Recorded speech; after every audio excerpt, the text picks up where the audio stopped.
little different. Normally I post Sims build videos or Sims Let's Play, and honestly, those aren't really working. So I decided I'd try something new. This game isn't necessarily new, but it is a beautiful, beautiful game that I played a long while back when I was really young and I was new to, you know, games and whatnot, right? So here it is. So this is Seduce Me the Otome. This was created by a amazing creator. Her name is Michaela Laws, and she does, like, check out her YouTube channel. She does a lot of amazing things. I'll link it in the description. I will put a link to this game and her others, like the second one, and you know, a few other games that she has created in the description of this video, so you guys can check those out. And without further ado, on with the video. So I'm gonna create a new game. This is a fictional interactive narrative. Any character resemblances to real life people are purely coincidental. Alright, good to know. Let's get started. You're gonna hear my keyboard a little bit in the background, me hitting the space bar and stuff like that, just because my desk that I'm currently situated on is kind of small and my microphone is decently close to everything else, so I'm gonna try my best to keep the volume 2 down, but it's gonna be okay. Also, please know the following game is made for PG-16 audiences. Please know that sexual / violent themes are explored in this game. Trigger warnings. Abuse, implied rape, and suicide. You have been warned. Okay, if you get easily triggered by those mentioned triggers, I would very much like for you to click off this video now, or, you know, if you think you're going to be okay, watch it, but I do suggest if you think that you will not, that it will trigger a bad reaction to you, I do suggest not watching this video. I would hate to, you know, be the person to cause that for you, so please click off now if you need to. So anyways, let's continue. Please enjoy. Why, hello. My, aren't you a gorgeous sight? Okay. Can I be honored enough to know your name? That was creepy and uncalled for. I don't remember half this game, I'm going to say that right now. So if you guys get scared by something, I'm probably getting scared by it too. So, alright, so let's go. Hello? There it is. No, my mouse needs to be off.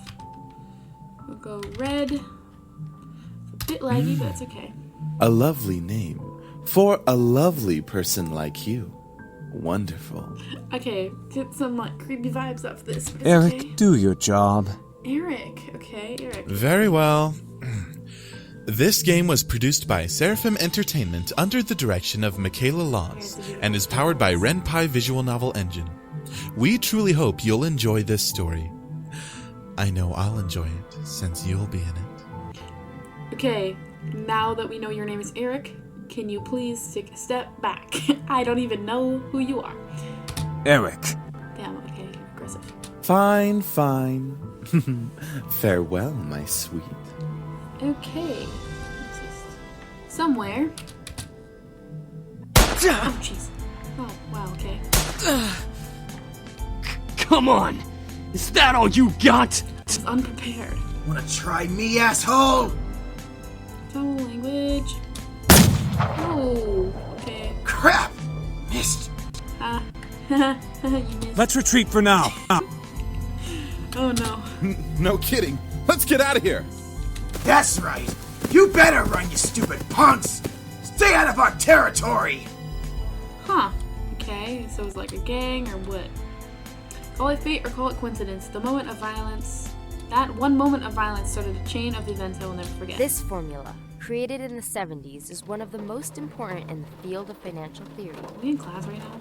It is used to calculate the price of European-style options and is widely used by option marketers, though there are some discrepancies that are now corrected with the modern viewpoint. Rain. It's been a long time since we've gotten rain around here, but it is the season for rainy weather, so it's not exactly that surprising. This, I believe, is our character. This is who we play. Or who plays us. I don't know. Whatever. You get what I mean. It doesn't matter. Personally, I love the sound of it. The way the raindrops fell, like the soft tapping of fingers. It was so soothing, even though looking at the droplets hit the glass of the window was strangely calming. For this reason, I felt lucky for having a seat next to the window, though I did spend more time staring outside than I did paying attention in class. The lectures in class were pretty boring. Mrs. Phillips' voice wasn't sporfic, but I just wasn't interested in what she was saying. And since it was the period right before lunch, all I could think about was doing other things in my free time. Honestly, I don't really care much for economics. Sure, I had good grades in this class, but it was only because I read the textbook and did my assignments as I had to. I was only taking this class because it was mandatory. If it were up to me, I probably would have taken another course. Luckily, it was my senior year, so after this semester would mean the end of high school courses forever. Thank God for that. The end of the world. That is 2020, but this is not 2022. There's hair all over my keyboard. Okay, anyways. I don't hate high school. It was just kind of mundane how the days drifted on and on as if there were no end to it. The only thing I really enjoyed about school was meeting my friends and hanging out with them. That was kind of it. In short, I was done with high school. The start of second semester brought a note of finality to it. I had already applied to many universities the semester prior, and I was expecting replies sometime in the next few months.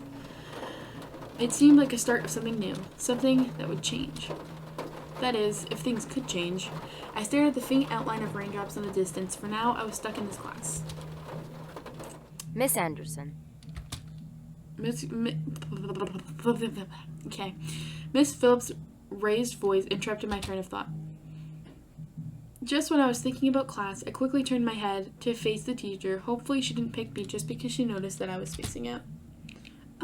Yes, ma'am? Would you care to name the equation I set up on the blackboard? Oh, I think I read about that in the textbook last night. It should be the Black-Scholes model formula. Very good as always, Miss Anderson. Anderson. It followed me wherever I went. Most people didn't really know me by my first name, but rather by my surname. No doubt, since a surname was a trademark of internationally famous and philanthropic, Anderson Family Toys, and because the founder was my own grandfather. Suzu, one of my best friends, turned around and proudly gave me a punch on the shoulder. Kick ass, girl. Beside me, I heard Naomi, another one of my best friends, clearing her throat in obvious disapproval of Suzu's choice of words. She means good job. Miss Capini. Oi! Oi! Care to tell me who the creators of this formula were? Some guys named Black and Scholes. Fisher Black and Myron Scholes. Very good, Miss Patterson. Show off. Better study next time, Suzu. Be like us and study once in a while. Okay, I'm just gonna say, Naomi gives off preppy vibes, and I'm not vibing with it, you know? Like, I wouldn't say that I am, like, I'm Suzu as a student. Like, I study, but, like, on occasion, if I actually, like, really, really need to, so. I don't fit with you. Suzu rolled her eyes and slouched into her chair as Naomi gave her a small smirk. She always pouted when Naomi showed her up. That's the end of today's lecture. Now, let's separate into groups and work on your projects. Remember, everything is due on Monday. Go ahead now. Yeah, Monday? Before I knew it, Suzu and Naomi had scooted their desks to align with mine, and we turned into the Three Musketeers. Let's go. Whenever the teacher let the students decide on groups, we always grouped together in our little trio. It was a sheer stroke of luck that we all managed to be in the same class, so we had to at least take the opportunity and stick together as much as we could. Besides, we were most comfortable around each other than, say, compared to being around any other classmate. Jeez. It just made sense for us to put our heads together for any kind of project. I took out the poster we were working on and rolled it open into 3 desks. We were pretty much finished with fulfilling most of the guidelines for the project, though we did still have to add a few finishing touches here and there. After working on making the poster a bit prettier, we sat back and inspected our work to see what we still had to do. Naomi, as usual, was the first to look for any issues. She slightly tapped a pencil against her chin, staring intently at the project. Alright, so let's see. We finished the budgeting section, the building leasing, and the cost for labor. What else do we need? Suzu straightened up to look at the poster and stroked her chin. After a few seconds, her face brightened and she spoke up. How about a company name? Huh? Did we really skip over that?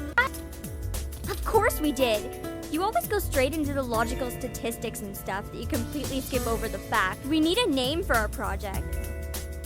Ugh, at least we caught it this time. What do we name it? Not sure. What do you think? What do I think? It always came down to me. Whenever there was something to be named or titled, I was the master in any decision, even when I didn't want to be. I like Trinity Corporations. Ooh, I don't know if I feel like it. That is way too predictable. How about the Dragon Company? What do dragons have to do with our project? What? It's a totally unpredictable name. It's hot. But our company sells bubble gum. Who said we can't produce spicy bubblegum? Honestly, I would eat spicy bubblegum. Where I'm from, we have soap flavored bubblegum. So it's not far off, so why not? What do you think? Yeah. What do you think? How you gonna do that to me? I'm indecisive on my own.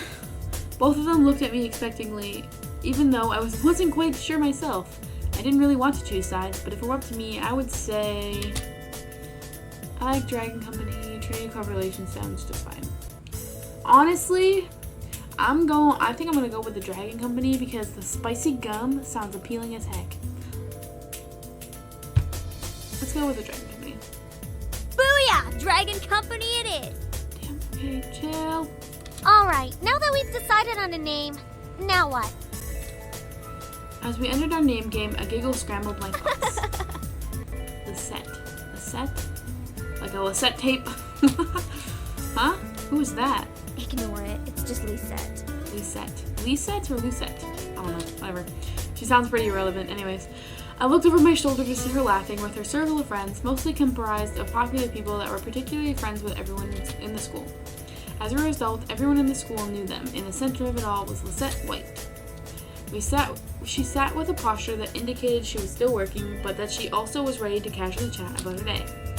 She had an endearing balance of charismatic and awkward, which was readily apparent when she first talked to someone. It was easy to make her smile and laugh, and she was quite comedian as well. Basically, she was perfect. Not that she was like a robot or something, but she was the student that everyone else wanted to be. Lisette was bright, easygoing, and above all, had her future laid out right in front of her. Unlike the average student, she knew what she wanted to do after high school, and as a result, she was confident and ambitious, though sometimes it could rub off a lot of people the wrong way. Moreover, I had known her ever since I was young, but it had ultimately resulted in a rivalry that continued today. Of course, my friends knew what was between us, and upon seeing me glance at her, they shifted their attention to her. She doesn't even look like she's working, in my opinion. She probably is, but she's too much of a stuck-up priss to allow herself to look like she's actually doing work. Oh, come on, Suzu. She may be a little off-putting, but she's not the giant priss that you're making her seem to be. I'll be the judge of that, Naomi. The day she isn't a priss is the day I turn into you. What's that supposed to mean? It means you're priss. I'm kidding. It's a light joke, Naomi. It's fine. Never mind. It's about time. Let's bail. Oh, damn, she gone. Unsurprisingly, Suzu was the first out of the classroom, slinging her backpack over her shoulder with ease as she quickly strolled out the door. Her seat isn't even closest to the exit, and she always manages to be the first one out of the door. I don't think I'll ever understand that. You wanna see some real speed? Look at Suzu. Me and you both and Naomi. She gave me a smile as if relieved by the fact that I felt the same way as she did. See? Why can't she just be normal like the two of us? Because normal is boring. It's Suzu, Naomi. Think about it. Very true. Rude! I love Naomi. Or, not you. Suzu, that one. Man, you guys are slow. Are you coming or what? I'm coming. We heard you the first time. Not everyone has rocket boosters attached to their legs when the bell rings. Are you kidding me? That class was ridiculously boring. Even Miss Valedictorian here was dozing off a bit. Don't call me out. You can't do that. I do have to admit, I was spacing out. It's just because I answered the one question doesn't mean I'm automatically the valedictorian. Okay, so it wasn't too interesting. But you should at least pay attention when Phillips is talking about the important parts. So you finally admit it. We're finally on the same wavelength. Welcome to the club, Patterson. Ooh. Please, don't call me by my last name. This isn't the classroom. And never in a million years will we ever see things eye to eye. Ma'am, what is your issue? Despite this, they both burst out in laughter. Normally, anyone would think the opposites like them wouldn't ever associate with each other, but even though they were so different, their friendship somehow made a lot of sense. Maybe they were just perfect complements, or personality. Their perfect complements, or personality, just didn't dictate. Oh my God, why can't I read? The possibility of their their friendship. After all, we three had been best friends since preschool. Dang. Alright, so where are we heading to first? Cafeteria? I think we can all agree that we're really hungry, especially after hearing about our company's line of deliciously spicy bubblegum. Bubblegum. I want bubblegum. I don't have bubblegum right now though. Who would even buy that? I wonder. Me? I would pay good money to get a taste of it. Me too! Haha, you do like spicy food after all. This is cafeteria. Hello. We entered the cafeteria, a bustling room filled with the aromas of different kinds of food. As we got in line, we ordered our meals and chatted. Cajun fries and the spicy chicken burger for me. That's my definition of a good meal. That's hot. Oh my gosh, that's hot. My mouth is like burning already. I'll take a tuna sandwich and some juice. You're probably going to need water or something to curb all that spicy flavor, Suzu. I can't be tamed by the likes of that. If it's spicy, then it's gotta be all or nothing. Yeah. You're crazy! Hell yeah, I'm crazy. Me too. I think I'm getting a migraine. I constantly have a migraine. It's called siblings. I think I'll go with... I want the spicy food though. Might as well go spicy today. Once we got our food, we reached down, oh my gosh. We settled down at one of the empty tables, putting our backpacks aside to finally dig into the food. Suzu leaned back in her chair, tilting it back so that she could rest her feet on the table. Alright then, is there anything we want to talk about? Bored already? I know, let's talk about... Say boys and I will never speak to you ever again. Oh my god, I hate girls that like sit down like, oh my god, let's talk about boys. I'm like, how about let's talk about books and social media that doesn't have to do with boys and games and what we're doing after school, what we're doing after we graduate. Not boys. Aw, why not? Because boys suck. What's so interesting about talking about guys? It's not like any of us are gonna get boyfriends anytime soon. Thank you for that help. We don't know that. What if one of us does get a boyfriend? What do you mean, what if one of us gets a boyfriend? Neither of us are gonna get boyfriends. Like that's going to happen, Naomi. Look at us. I'm a tiny Italian. You're a ditzy blonde. Hey! Oh, damn, okay. No offense. And Anderson here. Well, I guess she could land a boyfriend or girlfriend if she wants. Or girlfriend? Both. She can be a lesbian if she wants. Yeah, I could be a lesbian if I want, Naomi. True. That's okay, Suzu. I'm not sure I want a boyfriend yet. Why not? It's our senior year. Might as well get a boyfriend. Maybe she's just not interested in a relationship, Suzu. Yeah. Well, it really wasn't about wanting a relationship, but more if there was no one interesting enough to be in a relationship with. Small town problems. Don't get me wrong, I'm an open person, but there were not many interesting guys in the school to go out with. Who knows? Time will tell. Naomi looked at me, wanting to continue the conversation. However, before she could speak, the speakers in the cafe started up and an announcement echoed through the cafeteria. Miss Anderson, please come to the main office immediately. Please bring your things with you. Uh-oh, what happened? Oh my. Looks like our plans have been cut short. The men in white coats have finally come to get you. Oh, damn. Okay. Suzu, don't joke around. What if it's serious?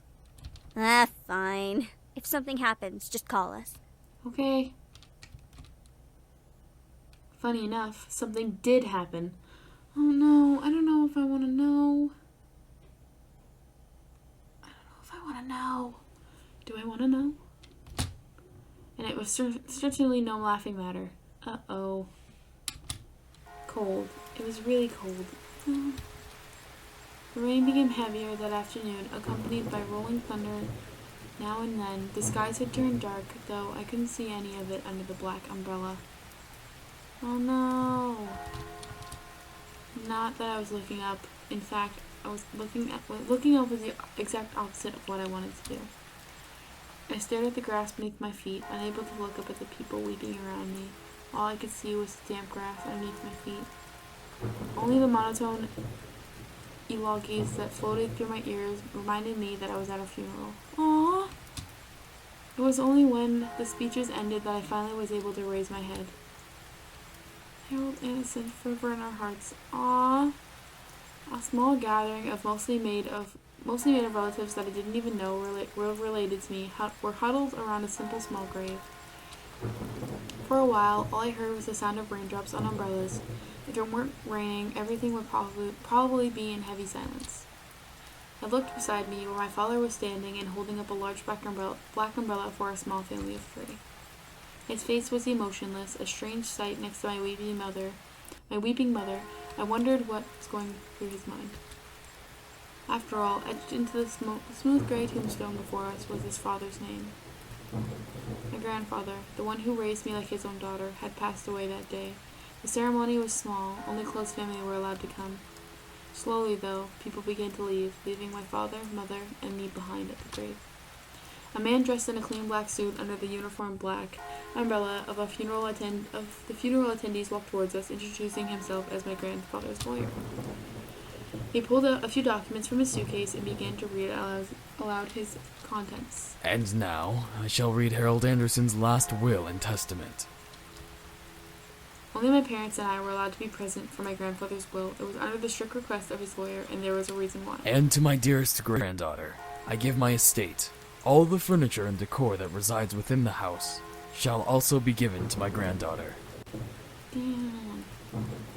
So I rich now? Okay.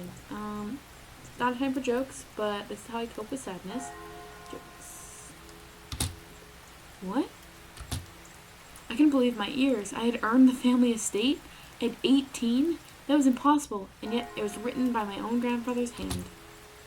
He passed the family estate to her? Why am I not surprised? Okay. See, we got some malice coming from my father. It's a bit aggressive, and I don't agree.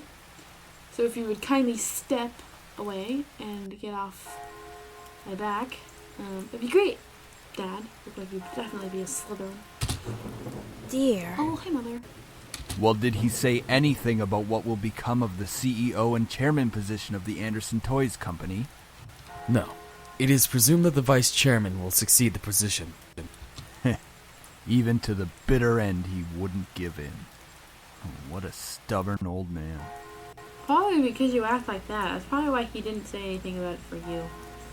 Honestly, he likes me more than his own son, probably. I mean, I would be his offspring of his son.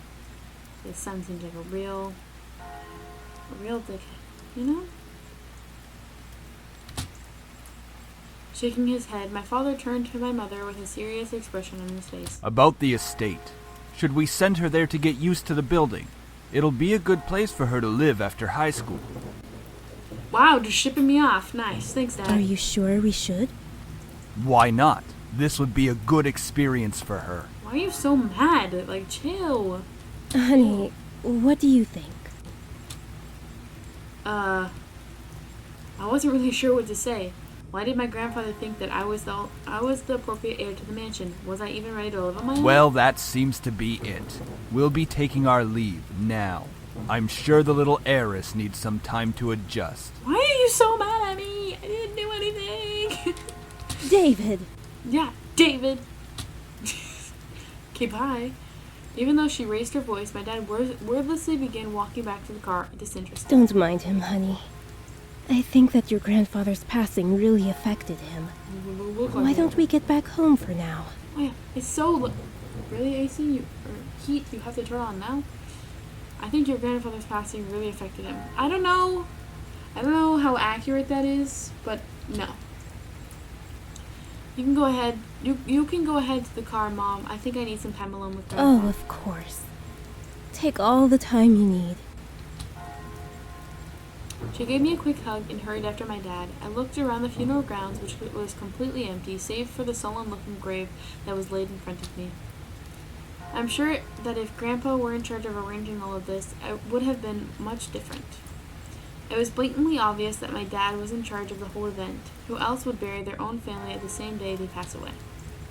Everyone knew my grandfather's love for toys, and yet the grave was a mere stone slab on the ground, void of any children's toys. My dad didn't even bother putting flowers. His disdain for my grandfather was almost pitiful.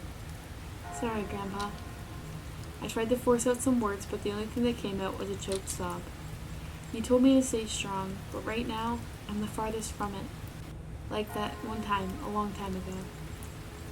Okay, so I think I'm going to end it here, given that it's almost a half-an-hour video at 26 minutes. So I'm going to end this here, and I'll see you guys next time.